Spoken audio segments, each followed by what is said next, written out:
Hello everyone, welcome to Blueprint Digital. My name is Kanupriya, your English host, and I welcome you in today's class. So today we are going to study about chapter 4 of our book First Flight. The name of the chapter is From the Diary of Anne Frank.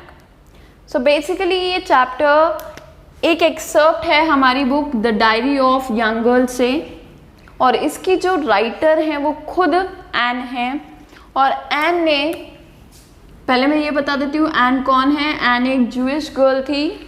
She lived for almost 16 years of her life, और इस बीच उनकी life बहुत जैसे कहते हैं experienced zone में थी, जिसमें उन्होंने सेल्फ एक्सप्लोरेशन में सबसे ज़्यादा टाइम स्पेंड किया। ठीक है, अब इनकी डेट ऑफ बर्थ के बारे में जान लेते हैं। She was born on 12 June 1929 and she lived till February 1945. The date of her death is not yet exact. ठीक है, पर ये माना जाता है कि वो फरवरी मार्च के मंथ में उनकी डेथ हो गई थी, जब उनकी फैमिली को हाइडिंग से ले जाकर वो छुप कर रह रहे थे, because it was the time when all Jewish people were being killed by the German military army. ठीक है, so the entire family was living in hiding in Amsterdam. Amsterdam नाम की जगह पर वो लोग रह रहे थे हाइडिंग में। तो उनकी फैमिली को जब कॉन्सेंट्रेशन कैंप्स वगैरह ले जाया जाता है तो वहाँ पर पूरी फैमिली की और जितने लोग रह रहे थे उन सब की डेथ हो जाती है, सिवाय एक पर्सन की। वो सर्वाइवर बोला गया है कि वो समहाउ बच जाते हैं उन कॉन्सेंट्रेशन कैंप से। वो थे एन के फादर। एन के फादर जब थे वॉर टाइम से और कॉन्सेंट्रेशन कैंप से जब बचकर आते हैं तो वो अपने हाइडिंग पर फिर जाते हैं, तो उन्हें वहाँ एन की बुक मिलती है, बेसिकली डायरी मिलती है, जिसमें उन्होंने अपनी लाइफ की इवेंट्स के बारे में लिखा था while they were living in the hiding. जब वो छिपकर रह रहे थे पूरी दुनिया से, तो उस टाइम उनकी लाइफ में क्या रहा, फेज रहा, वो सब उन्होंने अपनी डायरी में लिखा है। ये डायरी उनके पास उनके 13th बर्थडे पर उनको मिली थी, और तब से एन की बेस्ट फ्रेंड के तौर पर एन की डायरी उनके साथ हमेशा रहती थी। ठीक है, एन का फुल नेम है Annelies Marie Frank. Okay, this lesson is an excerpt. Excerpt means part of from book the diary of young girl, also known as the diary of Anne Frank. This chapter shows tells us about some instances of Anne's life. Hiding में जाने से पहले उनकी life के as a normal girl, as a common girl, उनके life के instances इसमें लिखे गए हैं। डेट एक क्रोनोलॉजिकली वो अपनी डायरी को मेंटेन करती थी। ठीक है, जिसमें वो अपने मेजर इवेंट्स, ऐसा नहीं कि रोज का क्या हो रहा है, आज मैंने खाना खाया, आज मैं इतने बजे उठी, ये नहीं। जो मेजर इवेंट्स रोज के रहते थे वो अपनी डायरी में वो क्रोनोलॉजिकली लिखती थी। Through this chapter Anne has highlighted towards the need of a best friend. और इस चैप्टर के थ्रू एन ने बताया है कि एक बेस्ट फ्रेंड का क्या रोल होता है लाइफ में, और एन की लाइफ में बेस्ट फ्रेंड वाला रोल उनकी डायरी, जिसका नेम क्या रखा गया, किटी रखा गया था। किटी ने बहुत ज़्यादा सपोर्ट किया है एन को, और एन का भरोसा जो था हमेशा, जो confidence, she could only confide, show her trust in her diary Kitty. ठीक है, Anne had associated a strong bond. ठीक है, a strong best friend kind of bond associate किया हुआ था डायरी में किटी ने, एने ने अपने किटी के साथ। ठीक है, सो आगे चलते हैं हम चैप्टर की समरी के साथ, just in order to know what are the details of the chapter. So the chapter begins where Anne tells कि डायरी लिखना उनकी लाइफ में एक मेजर पार्ट क्यों बना, डायरी लिखने का उन्होंने क्यों सोचा। ठीक है, तो एन कहती हैं कि डायरी लिखना उनके लिए एक स्ट्रेंज एक्सपीरियंस है। ये अपने आप में एक क्वेश्चन है, why does N call diary writing a strange experience. वो कहती हैं कि एक स्ट्रेंज एक्सपीरियंस इसलिए है क्योंकि पहले मैंने कभी डायरी लिखी नहीं है और मैं अभी 13 इयर्स की हूँ, मैं अपनी डेली लाइफ भी नहीं लिखना चाहती हूँ और कोई क्यों इंटरेस्टेड होगा किसी भी नॉर्मल कॉमन गर्ल की, एक 13 ईयर ओल्ड गर्ल की डायरी पढ़ने में या उसकी लाइफ को जानने के बारे में। तो वो कहती है डायरी लिखना मेरे लिए एक स्ट्रेंज एक्सपीरियंस है। मैं ऐसे डायरी नहीं लिखती थी कि आज मैं उठी, खाना खाया, स्कूल गई, whatever the main event और the main thing of the day used to be, वो ऐसा एक्सप्रेस करना चाहती हैं। ठीक है, अब ये उनके अंदर ये फीलिंग क्यों आई कि उन्हें डायरी लिखनी चाहिए। ठीक है, तो ये भी अपने आप में क्वेश्चन है that paper has more patience than people, why does Anne say so. तो वो कहती हैं पेपर के अंदर ज्यादा पेशेंस होती है than people. Reason is she says that people are not going to tell to anyone. She says कि वो पूरा कॉन्फिडेंस, जो भी चीज है, बेसिकली उनके मन के अंदर जो बात होती है वो चाहती हैं कि वो किसी को बता सके। अब किसी में इतना कॉन्फिडेंस शो करना is not that easy thing, right. So she says कि ट्रू फ्रेंड की नीड, एक रियल फ्रेंड की नीड बहुत ज़्यादा पड़ती है और उसके पास कोई ऐसा रियल फ्रेंड भी नहीं है जिसको जाके जो भी उसके अंदर मन में है वो जाके बता दे। ठीक है, तो वहाँ उसको लगता है, एन को लगता है कि पेपर के अंदर ज़्यादा पेशेंस है। It can keep secrets, it can keep the things, it can even hold the emotions of a person and never will tell them to anyone.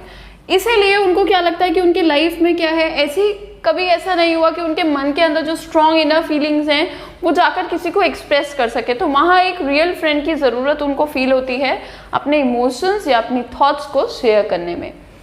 अब वो इसी चीज़ से रिलेट करते हुए एक चीज़ बोलती हैं कि उनकी लाइफ में बहुत सारे ऐसे लोग हैं जिनको वो फ्रेंड कह सकती है।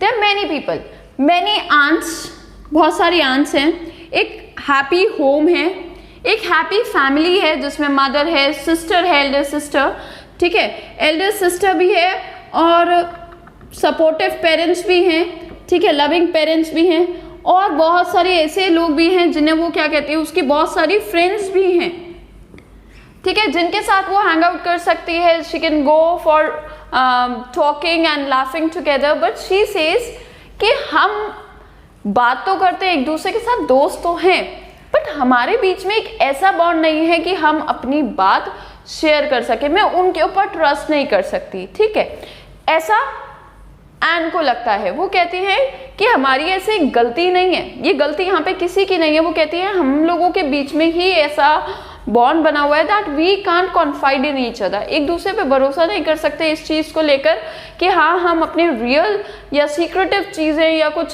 स्पेशल इमोशंस एक्सप्रेस कर सकें। ठीक है, वो कहती हैं कि ऐसे बहुत सारे लोग तो हैं जो ये सोचेंगे कि इतना सब होने के बाद, इतनी सारी फ्रेंड्स हैं, आंट्स हैं, होम है, लविंग पेरेंट्स हैं, बड़ी सिस्टर है, फिर भी एक 13 ईयर की गर्ल जो है वो अलोन क्यों फील करेगी। But Anne says that sometimes there are moments when you feel like you need to just express and bring out everything that is stored in the chest. कहने का मतलब ये है कि दिल में, मन में जो सब कुछ है वो कह देने का मन होता है, but she could not confide.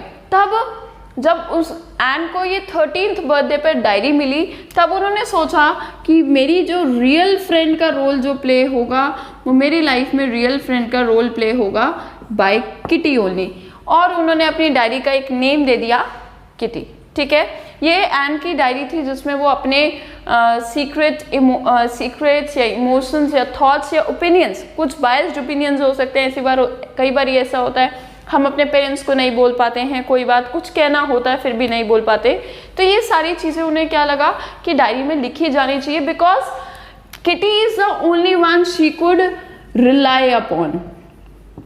सिर्फ एक ही चीज़ पर वो भरोसा कर सकती थी और वो थी किटी। ठीक है, आगे हम ये पढ़ते हैं उनके फैमिली के बारे में। Here Anne gives a brief sketch of her family कि उनकी फैमिली में कौन कौन हैं। तो वो बताती हैं कि उनके फादर और उनकी मदर की मैरिज तब होती है जब उनके फादर 36 के थे और उनकी मदर 25 की, और वो अपने फादर को अडोरेबल बोलती हैं। और ये उनकी book from the diary of young girl से भी पता चला कि सबसे ज़्यादा क्लोज और एक अटैच्ड बॉन्ड जो था वो एन का अपने फादर मिस्टर ओटो फ्रैंक के साथ था। She shared a special friendly kind of bond with her father. Okay, so mother जो थी 25 में, so she was born hair, sister was born in 1926, क्योंकि वो उनसे 3 साल बड़ी थी एन से। N was born on 12 June 1929। ठीक है, पेरेंट्स इमाइग्रेटेड टू होलैंड इन 1933। अब आप देख सकते हैं टाइमलाइन सी डेट की बन गई है। 26 में सिस्टर की बर्थ हुआ, 29 में उनका बर्थ हुआ, फिर पेरेंट्स जो थे होलैंड चले जाते हैं, मदर और फादर। ठीक है, दोनों सिस्टर्स पीछे रुक जाती हैं ग्रैंड मदर के साथ, ग्रैंड मदर के साथ रहती है। फिर थोड़े टाइम बाद सिस्टर को वहाँ बुला लिया गया और जब सब सेटल हो जाता है तो फाइनली एन को भी वहाँ ले जाया जाता है। उस बीच में ये बताया गया है कि ग्रैंड मदर की डेथ हो जाती है जो एन को बहुत ज़्यादा हर्ट करती है। और एन चैप्टर में ये भी बताती हैं कि वो अपनी ग्रैंड मदर को काफ़ी बार मिस भी करती हैं। ठीक है, ऐसा बताया गया है चैप्टर में कि उनके जाने के बाद तो उनका जो 13th एक बर्थडे था जो अच्छे से सेलिब्रेट नहीं किया गया था इस रीज़न से, ग्रैंड माँ की डेथ की वजह से। ठीक है, so she died in 1942 and she died in the winter season, right. तब उनके जाने के बाद तो वो और भी ज़्यादा अकेला फील करने लगी। तब उन्होंने सोचा कि चलिए अब डायरी को जो उन्हें 13th बर्थडे पे मिली है उसको यूज़ किया जाए, और तब उन्होंने डायरी लिखने का सोचा। ठीक है, तो एक साथ में एक याद भी दी गई है कि जब वो एक अपने मॉन्टेसरी बेसिक स्कूल एजुकेशन के लिए, बेसिक स्कूलिंग के लिए द मॉन्टेसरी स्कूल में जब वो एडमिटेड हुई, she was of 6 years, first form में थी। और जब तक वो 6th फॉर्म में पहुंचती हैं, वहाँ पे क्लासेस की जगह पे फॉर्म वर्ड यूज़ किया गया है। वहाँ पे उनका जो था वो लास्ट ईयर था, वो वहाँ पर 6th फॉर्म तक पढ़ी हैं। और वहाँ पे एक लेडी थी मिसेस क्यूपरस, उनके साथ एन का बहुत ही स्ट्रॉन्ग बॉन्ड था। इतना स्ट्रॉन्ग बॉन्ड था कि जब last day of the school था, both hugged each other and cried for each other that they were being separated. तो इतना ज़्यादा अच्छा बॉन्ड जो था वो मिसेस क्यूपरस के साथ शेयर करती थी। अब यहाँ पर जब वो अब थोड़ा सा इंस्टेंस देकर एक पार्ट ये बताया गया है, जब उनकी फर्स्ट एंट्री जो हुई है डायरी में, फर्स्ट एंट्री मतलब ऐसे पिक्चर वाली एंट्री नहीं, एंट्री का मतलब है फर्स्ट जो उन्होंने राइटिंग पोर्शन लिखा है वो डायरी में लिखा है in the form of a letter. जैसे कि इनफॉर्मल लेटर होता है, हम अपनी डायरी को डायरी एंट्री लिखते हैं डियर डायरी करके, तो कुछ इसी तरीके से डियर किटी करके उन्होंने अपना जो है लिखना डायरी में स्टार्ट किया। और वो एक्सपीरियंस लिखा है 20 जून सैटरडे में उन्होंने फर्स्ट एंट्री की है, जिस टाइम उनकी पूरी क्लासेस डर में है कि कौन एग्जाम में पास होगा और कौन नहीं होगा। और आने के लिए सिर्फ एक सब्जेक्ट में डिफिकल्टी है, उसे पता है वो सब सब्जेक्ट्स में क्लियर हो जाएगी, बट सिर्फ किस में रह जाती है, उसे रहती नहीं है, पर उसे डर ये रहता है कि शायद वो रह जाएगी किसमें, सब्जेक्ट मैथ्स में। तो क्लास का सीन ऐसे था that everyone was talking about the results, whether anyone would be moved in the next class और will be made to stay back in the same class और नॉट।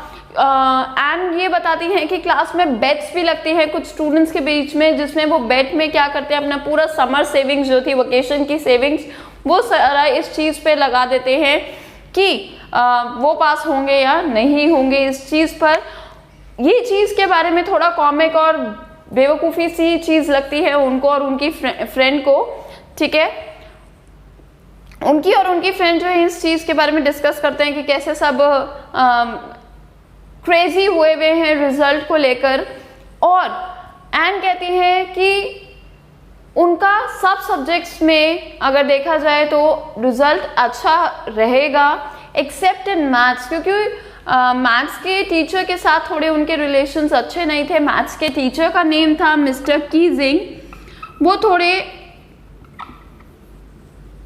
मिस्टर कीजिंग और mister Keesing के साथ थोड़ा डर इसलिए था because she did not share good bond with him, मतलब हमेशा उनके साथ कुछ ना कुछ आर्ग्यूमेंट हो जाता था और रीज़न क्या रहता था कि एन को बात करना बहुत पसंद था और वो थे थोड़े स्ट्रिक्ट और ओल्ड टीचर, तो उनको ये आदत एन की पसंद नहीं थी कि वो मैथ्स के पीरियड में बात क्यों करती है, and she would continuously talk.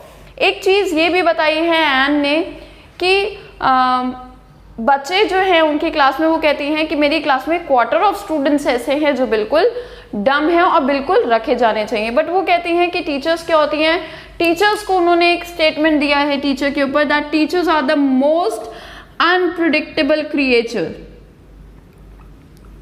वो कहती हैं कि इनका कोई कुछ नहीं पता होता कि ये कब क्या कर दे, ठीक है, अनसर्टेन होते हैं अपने डिसीजंस को लेकर। This is what and holds the idea about teachers.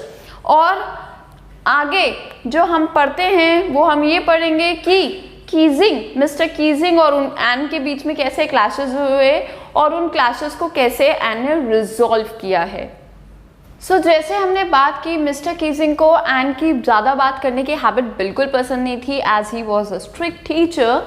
तो मिस्टर कीजिंग ने सोचा कि जब भी ये बात करेगी मैं इसे एक्स्ट्रा वर्क दूंगा, और एक्स्ट्रा वर्क के तौर पर उन्होंने एन को एक ऐसे लिखने के लिए दिया। तो पहला टॉपिक जो एन का था वो था चार्टर बॉक्स। पहला टॉपिक जो था वो था चार्टर बॉक्स, जिसमें एन ने ये बताया कि बातें करना एक स्टूडेंट का ट्रेट होता है, पर्सन ट्रेट बेसिकली। स्पेशली अगर मैं यहाँ कहूँ तो एक स्टूडेंट का ट्रेट होता है, वो अपने आप को बात करने से नहीं रोक सकता, ठीक है। टीचर पढ़ा रही होगी, वो कब बात करना शुरू कर देता है बच्चे को पता ही नहीं चलता। तो एन कहती है स्टूडेंट का ट्रेट होता है, every person feels the need to talk, बातें करना बहुत अच्छा लगता है। वो ये कहती है कि इस हैबिट को वो कंट्रोल करने की कोशिश करेंगी, बट शी सेज कि ये चीज़ को कंट्रोल कर पाना बहुत मुश्किल है उनके लिए, because this is an inherited trait from her mother. वो कहती हैं कि ये मेरा जो एक ट्रेट है ये इनहेरिटेड है, ये मुझे अपनी मदर से मिला और मैं कुछ नहीं कर सकती इसके बारे में। वो ये पढ़ती हैं तो टीचर को बहुत हंसी आती है। The teacher reads out this, और नेक्स्ट टाइम भी यही होता है कि जब भी एन बात कर रही होती है तो एक और ऐसे उन्हें मिल जाता है। अब की बार उन्हें ऐसे मिलता है एंड इनकॉरेजिबल चार्टर बॉक्स पर। इनकॉरेजिबल मतलब जिसको कभी चुप नहीं करा जा सकता, जिसको कभी ठीक नहीं किया जा सकता, रिपेयर नहीं किया जा सकता। तो इसके ऊपर भी उन्होंने लिखा और क्लास को खूब हंसी आई, ठीक है। तो मतलब जिसमें वो ये जस्टिफाई कर रही है कि बातें करना एक ट्रेट है, ठीक है। She puts all the arguments forward, जितने भी स्टेटमेंट, जितने भी ओपिनियन हो सकते थे वो ये चीज़ बताने में कि एक बात करना क्यों ज़रूरी है किसी पर्सन के लिए, वो सब चीज़ों में अपने बात करने की हैबिट को जस्टिफाई करती हैं। नेक्स्ट टाइम मिस्टर कीजिंग ने एन को टॉपिक दिया, दैट वाज थर्ड एसे का टॉपिक जो था वो था क्वैक क्वैक क्वैक, जो कि बेसिकली डक्स की साउंड होती है, डक की साउंड होती है। बचपन में हमने एनिमल साउंड्स में पढ़ा होगा, तो डक की ये साउंड है क्वैक क्वैक क्वैक। तो ये एक टॉपिक दे दिया।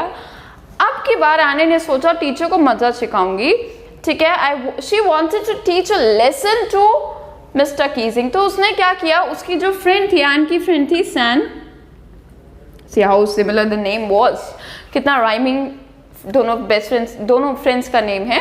सो सैन जो थी बहुत अच्छी थी लिटरेचर में, and she try to write a poetry, ठीक है। वो पोएट्री लिखने का सोचती है। तो एन ने क्या सोचा, अब की बार एक वर्ड्स लिखूंगी, वर्सेस पोएम, ठीक है, एक पोएम लिखूंगी जिसमें she is going to tell about a family of ducks, ठीक है, जिसमें मदर डक थी, फादर स्वान थे, और जो बेबीज थे, ठीक है, वो डकलिंग्स थे। और वो बच्चे पूरा दिन quack quack quack quack quack quack करते रहते थे, जिसमें क्या हुआ कि फादर को एक दिन इतना गुस्सा आता है कि वो इतना मारते हैं अपनी चोंच से उन डकलिंग्स को कि वो बेचारे बच्चे मर जाते हैं। इसमें एन का जो मेन पर्पस था वो ये बताना था, एक मैसेज देना था कि वो बात करना बंद नहीं कर सकती। और ये जो रिजेंबल एक मेटाफर, ठीक है, वो यूज करती है, वो स्वान का यूज करती है, फादर स्वान का, फॉर मिस्टर कीजिंग, जो उन्हें हमेशा पिन पॉइंट करते रहते हैं for not talking, and she is very talkative, ठीक है।